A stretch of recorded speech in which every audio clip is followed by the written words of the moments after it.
পূর্ব মেদিনীপুর জেলার রামনগর বিধানসভা কেন্দ্রের অন্তর্গত রামনগর 1 ব্লকের তালগাছড়ি 2 গ্রাম পঞ্চায়েতের ইয়ংস্টার ক্লাবের পরিচালনায় শ্রী শ্রী মনসা মাতা ও শ্রী শ্রী নারায়ণ দেবের পূজার্চনা এবং অন্ন মহোৎসব অনুষ্ঠানে প্রধান অতিথি হিসেবে উপস্থিত হয়ে অন্নপ্রসাদ পরিবেশন করলেন রামনগর 1 পঞ্চায়েত সমিতির সদস্য ও রামনগর বিধানসভার জনপ্রিয় সমাজসেবী দীপক সার। উপস্থিত ছিলেন তালগাছড়ি 2 গ্রাম পঞ্চায়েতের প্রধান সবিতা খাটুয়া, বিশিষ্ট প্রধান শিক্ষক অশোক প্রধান, ক্লাবের সভাপতি শ্রীকান্ত মণ্ডল, সম্পাদক অনুপ মান্না, বিপ্লব খাটুয়া, সুকুমার মান্না সহ ক্লাবের সকল সদস্য ও অতিথিগণ। ক্লাবের এই অন্ন মহোৎসব অনুষ্ঠান আজকে উপস্থিত হলেন প্রচুর মানুষের সমাগম আপনার এলাকার একদম বলা যায়, কি বলবেন? নমস্কার, আমি সবিতা খাটুয়া, তালগাছড়ি 2 অঞ্চলের প্রধান। কিন্তু বলতে গেলে দুবলাবাড়ি গ্রামটা আমার নিজের বাড়ি। আজ এই যে প্রধান হয়েছি ওনাদের আশীর্বাদে, আমাদের ওনাদের আশীর্বাদ না পেলে আমি এই জায়গায় আসতে পারতাম না। ভগবানের কৃপায় বা ওনাদের আশীর্বাদে আমি এই জায়গায় আসতে পেরেছি। আজ এই ছোট ছোট ভাই বোনরা, যে ভাই দাদা বা কাকু, বড় গুরুজনরা আজ এই পুজো সূচনা করেছিলেন 2005 সালে। আজ 2025 সাল হয়ে গেল, কিন্তু পুনরায় ছোট পুজো হতো। আজ 25 সাল পর্যন্ত যেভাবে বড়ভাবে পুজো হচ্ছে, আমি খুবই আনন্দিত যে আমাদের এই ছোট ছোট ভাই বোনরা বা বড় বড় গুরুজনরা যেভাবে আনন্দ উপভোগ করে।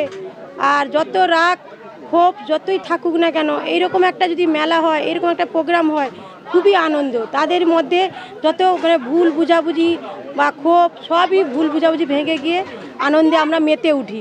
ঘটোত্তোলন থেকে নাচ গান থেকে খুবই আমাদের আমরা সবাই মিলে আনন্দ করি।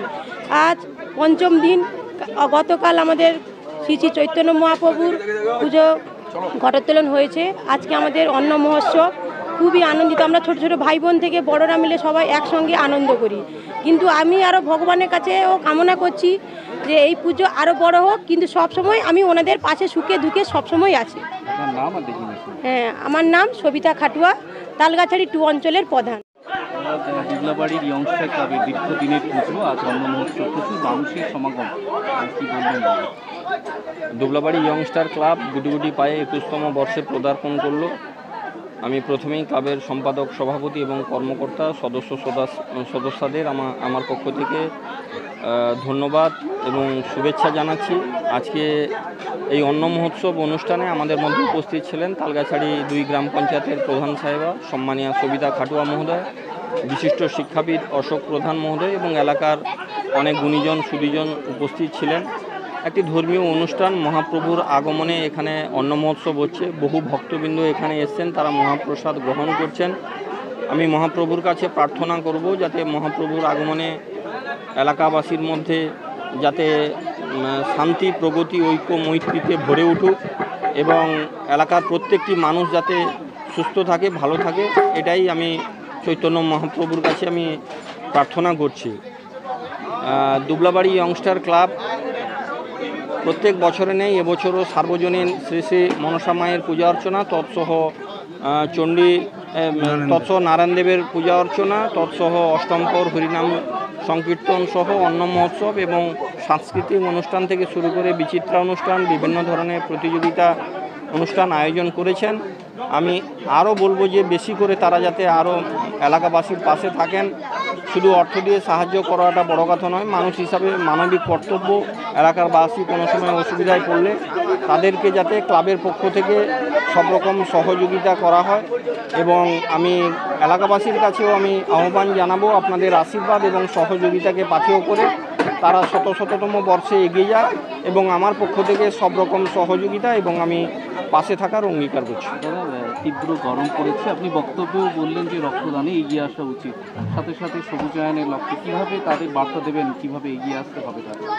আমি ক্লাবের কাছে আহ্বান জানাবো এবং রামনগর বিধানসভার সমস্ত ক্লাব, স্বেচ্ছাসেবী সংস্থার কাছে যে আমাদেরকে এখন রক্তদান শিবির আয়োজন করতে হবে, কারণ রক্তদান মহান দান। 1 ফোঁটা রক্ত একজন মুমূর্ষু রোগীকে বাঁচাতে সাহায্য করে, কারণ রক্ত আজ পর্যন্ত বিশ্বের কোনো ল্যাবরেটরি কৃত্রিমভাবে তৈরি করতে পারেনি। তাই মানুষের রক্তের প্রয়োজন হলে মানুষকেই রক্ত দিয়ে তার পাশে দাঁড়াতে হয়। রক্তের রং লাল, রক্তের কোনো রং আলাদা হয় না। তাই এখন আমি বলবো যে আমরা যদি এলাকাবাসী হিসাবে বছরে 2 বার রক্তদান শিবিরে আমরা এগিয়ে আসি, তাহলে আমাদের শরীরে অনেক হেলথ বেনিফিট পাওয়া যায়। ক্যান্সার থেকে শুরু করে, ডায়াবেটিস থেকে শুরু করে, কোলেস্টেরল থেকে শুরু করে বিভিন্ন রোগ থেকে আমরা যেরকম রক্ষা পাই, অপরদিকে আমরা কন্টাই ব্লাড ব্যাংক থেকে শুরু করে বিভিন্ন ব্লাড ব্যাংকে রাজ্যে রক্তের সংকট দেখা দিয়েছে। তাহলে আমরা থ্যালাসেমিয়া পেশেন্ট থেকে শুরু করে, প্রসূতি মা থেকে শুরু করে, অ্যাক্সিডেন্ট পেশেন্ট থেকে শুরু করে বিভিন্ন রোগীর পাশে আমরা দাঁড়াতে পারবো এবং এটা আমাদের মানুষ হিসাবে আমাদের মানবিক কর্তব্য আমাদের রক্তদান শিবিরে অংশগ্রহণ করা। তাহলে আমরা যেরকম হেলথ বেনিফিট পাবো, অপরদিকে একজন মুমূর্ষু রোগীকে বাঁচাতে সাহায্য করতে পারবো।